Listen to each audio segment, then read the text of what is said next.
Magandang oras mga kababayan, mga ka-Golden Boy. Malapit na ang status conference ni Digong at meron siyang bagong lead counsel ngayon. Ito yung si Peter Haynes at Kate Gibson. Dalawang magaling daw to na mga abogado at ang mga kliyente nito ay mga kriminal daw lahat. Kaya pwedeng manalo si Digong sa kaso sa dalawang ito. Kaya pala pinalitan yung isa, make that yung dalawa, si Jacob at si Nicholas Kaufman, dahil mga dating membro yon ng ICC at baka konektado lang sa ICC, di ba? Niluluto lang sila Digong.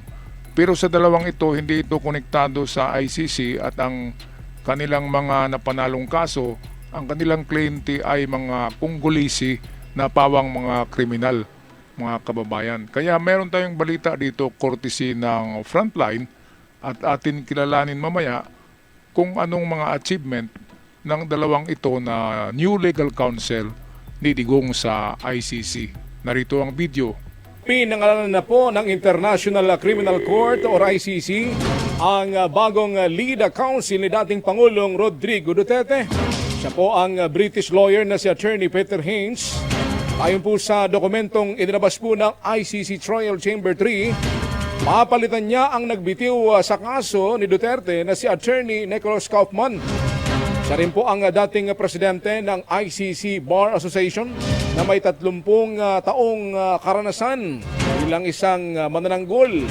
Itinakda na po ng ICC sa May 27 ang status conference sa kaso ni Duterte para po ilatag ang mga paghahanda para sa mismong trial.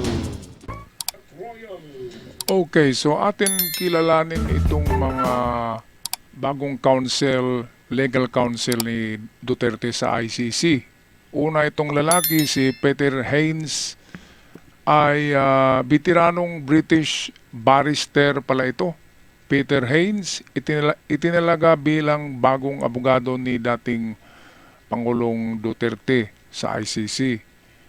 Inanunsyo ng International Criminal Court noong Martes, May 12, ang pagtatalaga sa kilalang British barrister na si Peter Haynes bilang bagong lead counsel ni Digong sa ICC. Si Haynes na papalit kay Nicholas Kaufman ay may malawak na karanasan sa international law, kabilang ang paghawak ng mga kaso sa ICTY kaugnay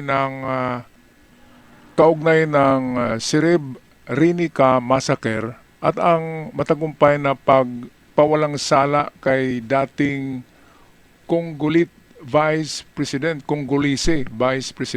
Jean-Pierre Bemba sa ICC. Well, hindi naman natin kilala kung sino yung dating Congolese, taga-Congo, Vice President. At hindi rin natin alam yung ICTY Srebrenica massacre na yan. Ang alam natin ay bagong bagong legal counsel ni Digong. Ngayon, puntahan naman natin ang babae kung anong mga nito achievements sa kanyang resume.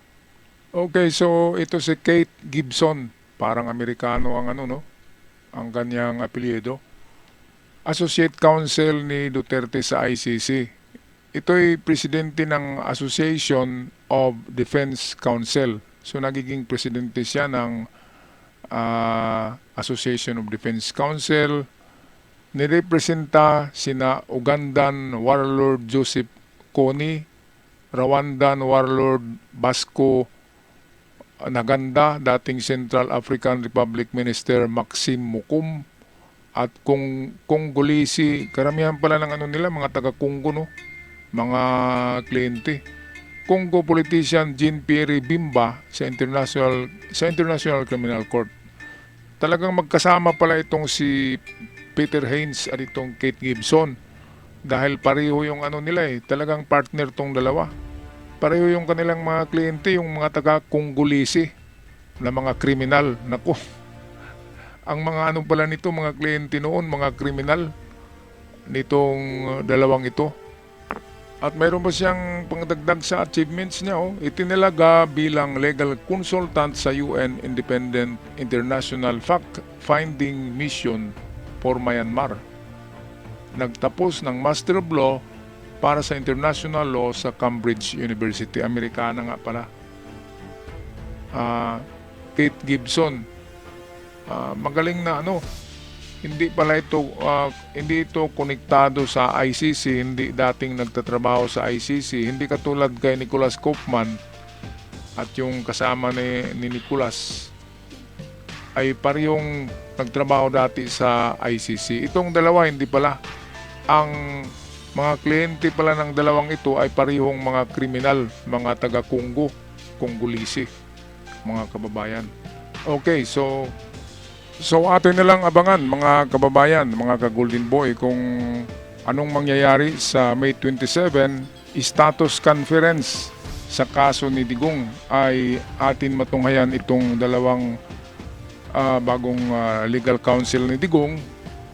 Baka mas mura ito kaysa doon sa presyo nila Nicholas Kaufman. Kaya good luck kay Digong, good luck din sa itong legal counsel niya, at good luck din sa ICC at sa mga good luck sa mga attorney ng mga natukhang na sila attorney Conte. Ako'y magpapaalam na. Maraming salamat sa lahat. Huwag kalimutan mag-subscribe. Hanggang sa muli, paalam.